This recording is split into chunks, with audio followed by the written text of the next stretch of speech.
The House of Death. The three women looked about the little kitchen. For some reason, each seemed to avoid the eyes of the other. "My land, but it's hot in here."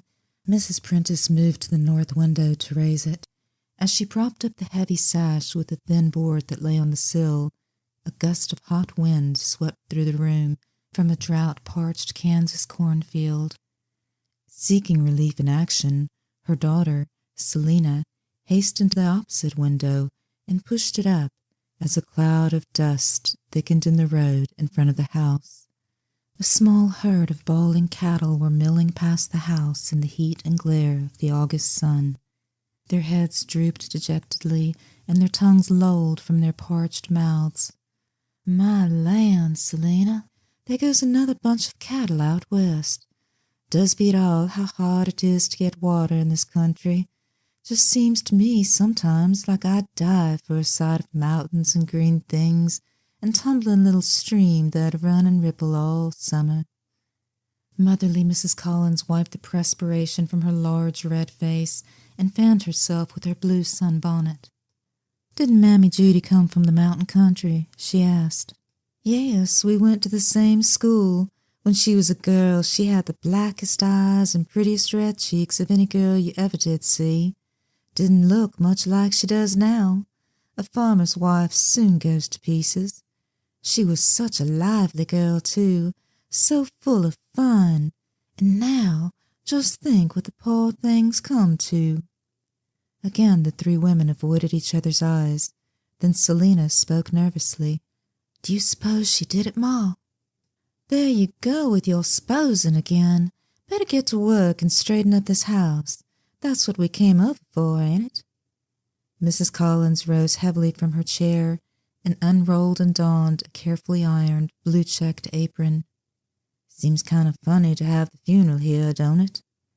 "Oh, I don't know. The graveyard's handy, and it's so far from the church." "Yes, that's so. 'Tain't far to the cemetery. Always seemed to me that Mammy found it kind of spooky, always seeing the graveyard right through the window there over the stove. Being up on top of that rise, and only half a mile away, would make it seem to me kind of like living in the graveyard." "Selina, take this here bucket and bring me some water. My land, I don't see how Mammy ever got through with all her work and took care of the baby. Her being so old, and it being her first, made it harder, too. Never thought her and Jed would have any children." "Things do need redding up pretty considerable," spoke Mrs. Collins, as she picked up some odds and ends of clothing from a corner where they had lain long enough to accumulate a coating of acrid dust. "My, just look at the lining in this firebox. How do you suppose Mammy ever managed to cook on it?" "Must have been pretty hard. She didn't have things fixed up as handy as some of the rest of us, even. You see, they didn't have much money to spend on things. Farming in Kansas ain't been a paying business in the last few years. When it ain't too wet, it's too dry, too hot, too cold, or something. Yes, it seems like there's always something. There, I got that sweeping done. We'll let Selina scrub while we fix up the front room." The two women opened the door in the front room. The blinds were tightly drawn, and the musty odor testified to its lengthy isolation. "My land, look at that, will you?" Mrs. Prentice pointed to a cheap-colored glass on the center table, which held a pitiful little bouquet of one immortal, 6 pale spears of a rank grass, and a carefully cut-out letterhead of a printed spray of orange blossoms. "Who'd have thought trying to make a bouquet out of that? I remember when we were back in Tennessee that Mammy was always finding the first deer's tongue and other kinds of little early flowers. Us big girls always helped fill her little hands. Seemed like she never could get all she wanted. And then think of living out here where there ain't water enough for things that has to have it, let alone flowers. Why, I remember one summer we even saved the dishwater to use several times, and then fed it to the pigs 'cause water was so scarce. Yes, the way farmers' wives have to worry along, 'tain't much wonder so many of 'em go crazy. I read in the paper that was round a bundle that come from the store that a bigger part of farmers' wives went crazy more than any other kind of women. Yes, I've heard that too. Let's just step in and pick up the bedroom, then sweep both these rooms out together. The wind's in the right direction. Yes, you come with me. We could get done sooner working together. That must be the pallet and the pillow. They say the baby'd been dead for several hours when Jed found it. Yes, and Mammy's sitting out there in the barn door with her head in her lap, not crying or nothing. The two women hesitated, lingered at their task. Something kept them from moving the things that the coroner had kept in so rigidly exact a position. Yes, there's something mighty queer about it. My land, just think. She might be hung. In a hoarse whisper. Both faces blanched at the hitherto unspoken possibility. A woman, neighbor and friend, and the childhood acquaintance of one of them, was imprisoned on the charge of killing her baby. They felt that they ought to have a feeling of horror. It was a terrible crime, with seemingly only one explanation. But to both there arose visions of the unexpected satisfying of the craving mother, hard at work in the work-worn farm drudge, and of her seeming happiness and joy at the little cuddling head in the hollow of her arm and the soft lips on the breast, as the little form was held tightly to its mother's bosom. I don't care what the coroner jury said. I don't believe Mammy could have done it. But still, if she didn't, who did? Yes, and then they say if she didn't do it, why don't she say so? She knows they might hang her. They say she ain't said one word since Jed found her there in the barn door. My land, but ain't it hot? Yes, there being no trees round here. Seems like the sun bakes right through the roof. Well, we might as well begin to pick up. The funeral's at 10 tomorrow. I can come over early. Can you? Yes, I'll be here. I'm going to stay and sit up tonight. Mr. and Miss Shinkle said they'd come over. Selina can get supper for her pa and the boys. We better change them clothes. The women tiptoed into the little lean-to with that expectant hush that the presence of death always causes. On an improvised table, a little form lay covered with a sheet above a box of slowly melting ice. The county ministrations of neighborly service were completed, and the women left the room and returned to their task of cleaning in the front of the little farmhouse. My land, but it's quiet in here. Being so far off from the main road, seems like a person never sees nor hears nobody.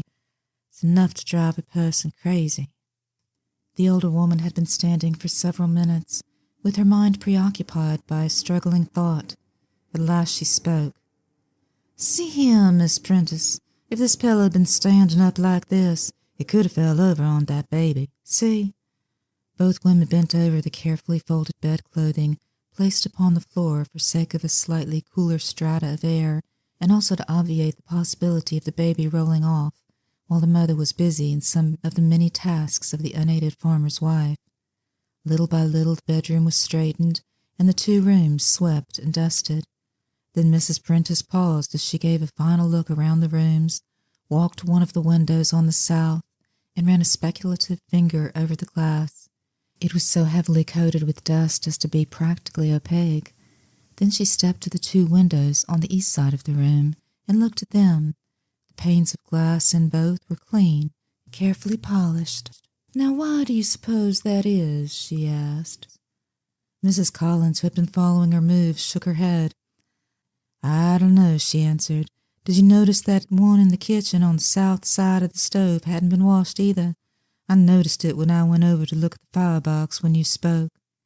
Yes, that's so, said Mrs. Prentice, standing in the kitchen door and glancing at the south windows of one room and then the other. See here, do you suppose that is? I mean that both these windows on the south side are toward the graveyard. You suppose that Mammy left them that way on purpose? Well, there is a good deal to do on a farm, and maybe she got as far as the south side washing windows some day, and then had to quit for some reason. Yes, but these ain't been washed for months. Poor little Mammy. Maybe she just couldn't stand to be everlastingly seeing them gravestones. I wish, oh how I wish I'd come over here oftener. We don't live so far away. It seems like I never get time to get all my work done, and when I do, there's no time to walk. or I'm too tired. Of course, the horses are always busy. What with fruit canning and haying hands and threshing and little chickens, the summer's gone before you know it, and then the winter's too cold and snowy, or too wet and muddy to get out, and the first thing you know, another year slipped by. Motherly Mrs. Collins nodded her head in sympathy. An older and heavier woman, all that Mrs. Prentice had said applied better than equally to her. No wonder Mammy loved the baby so, she said, although it ain't been overly strong since it was born. Just think of the years and years she was here all alone, for Jed used to work out a good deal, and she'd done all the work here. Years and years of stillness, and then the baby she'd never give up wanting and hoping for. Yes, when I think what a woman's got to go through here on a farm, I don't ever want Selina should get married. Seems like it's enough sometimes to make a mother wish her baby girl could die when it's little. She gasped. Both women gave a frightened start. No, course, I don't mean that, she said hastily. I just mean you love 'em so that it don't seem no right way for them to have to grow up to what you see in front of them. Well, we better quit talking and lay out the baby's things. Suppose we look in the bureau in the bedroom. They moved again to the inner room and pulled out the top drawer of the old-fashioned marble top bureau. A few shirts, a pile of carefully mended underwear, and some socks, rolled and turned together in twos, met their gaze. That's Jed's drawer. Let me see what's in the next one. The second drawer revealed a freshly ironed white waist, carefully folded above a meager pile of women's underwear. Without a word, Mrs. Prentice pushed it shut. The third drawer proved to be the one they wanted. Small piles of carefully made baby clothing of cheap material, but workmanship of infinite pains, met their view. Mrs. Collins wiped the tears from her cheeks with the corner of her apron. See, they're nearly every one made by hand and all white. Most of 'em just flour sacks, but look how Mammy's bleached 'em. And see this drawn work. As she spoke, she placed a work-reddened hand beneath a narrow strip of open work. Yes, you can go home now, in answer to a question from Selina in the kitchen. My, the pain she's took on all these little things. Seems as if she must have been getting 'em ready all these years, and now... Her voice trailed off into silence. The little clothing was laid on the bed in readiness for the morrow, and the women looked about as though hunting up something more to do. Used to the busy hours of farm life, they felt impelled to some task that would occupy the passing hours. Let's see if there's anything we ought to do upstairs. They climbed the narrow ladder-like stairway to an unfinished half-story garret-like room above. My land, she was house-cleaning this hot weather. Half of the stuffy little room had been thoroughly overhauled, and the other end begun. A little old horsehair trunk stood in the middle of the floor, with portions of its contents scattered about. I bet she was going to empty that for the baby's things. I showed her mine just like it, and I fixed up for Selina when she was little. Well, we might as well pick up the things and put 'em back, said orderly Mrs. Collins, who suited the word to the action by laboriously bending with a slight grunt. Mrs. Prentice pushed her back. Here, let me pick 'em up. There's no call for you to go stooping round in this heat. First thing you know, you'll be having a stroke. Some clothing and small articles were collected, and several bundles of yellowed old letters lay on the floor. From one of the packages the string had broken, evidently when it had been lifted from the trunk. One letter lay crumpled near its empty envelope where it had been dropped. With a wondering glance, the two women smoothed it out. The first paragraph was so yellowed and faded as to be illegible, but part of the second paragraph had been protected by the folded paper, and they could read. We'll say that your wife is hopelessly insane. She may live for years, but will never regain her mentality, as cases like hers are incurable. We find upon investigation that the women of her family for several generations have become hopelessly insane at her age. In view of the fact that your small daughter is tainted with this inherited insanity, we strongly advise you to take her to some new environment, and, when she grows older, explain to her why marriage should be considered impossible for her. As we can see the matter now, it is too bad that her mother was not warned of the same fact, and in view of all our information, it would seem to have been better off if we had not pulled her through that severe illness. If you—" The remainder of the letter was undecipherable. The two neighbors looked at each other, their eyes wide with horror. At last Mrs. Prentice gasped hoarsely.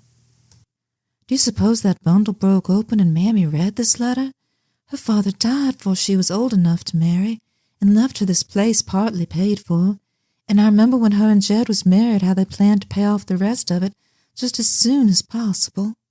"But," interrupted Mrs. Collins, "the coroner's jury said yesterday there wasn't any manner of doubt but that she wasn't crazy. She just sat there with her solemn big eyes and looked straight ahead, never said a word.